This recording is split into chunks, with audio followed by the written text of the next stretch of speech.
नमस्कार मित्रांनो, आपण जसा विचार करतो ना त्याच्या दुनिया खूप पुढे आहे.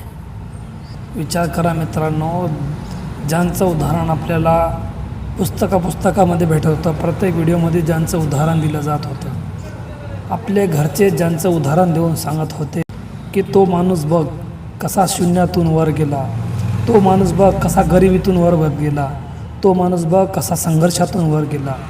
असे दुनियातील मोठे लोक त्यांचं नाव एपिस्टीन फाईलमध्ये आलं आणि दुनियाच्या सक्सेस या शब्दावरूनच माझा विश्वास उडाला. मित्रांनो, दुनियातील सगळ्यात श्रीमंत माणूस बिल गेट्स, दुनियातील सर्वात श्रीमंत अर्थव्यवस्था असलेल्या देशाचा पंतप्रधान, त्या देशाचे राष्ट्रपती डोनाल्ड ट्रम्प यांसारखे मोठे नेते, ज्यांचा भूटान, तिब्बत यांचे धर्मगुरू दलाई लामा यांचं नाव एपिस्टीन फाईलमध्ये यांसारख्या बड्या आणि उदाहरण दिल्या जाणाऱ्या माणसांचं नाव बघून मित्रांनो सक्सेस या शब्दाचा विश्वास उडाला.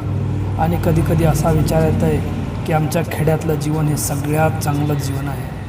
विचार करा मित्रांनो, 4-4, 5-5, 6-6 वर्षाच्या मुलीवर होणारे रेप, त्यांचं खाल्लं जाणारं मांस, एपिस्टीन फाईल उघडली तेव्हा समोर आला दुनियाला की हे सक्सेस लोक, ज्यांना दुनिया सक्सेस म्हणून, ज्यांना दुनिया आयडियल म्हणून, ज्यांना दुनिया उदाहरण देण्यासाठी उपयोग करते, ते किती खालच्या दर्जाचे निघालेले आहेत.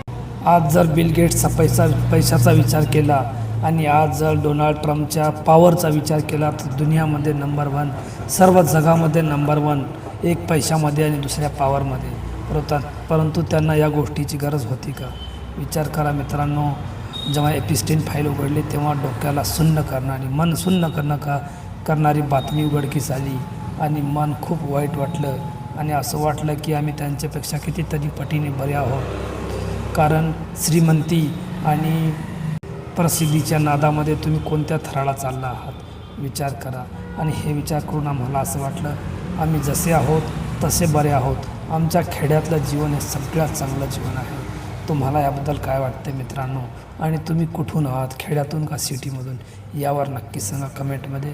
जर व्हिडिओवर आवडला असेल तर सबस्क्राईब करायला विसरू नका मित्रांनो.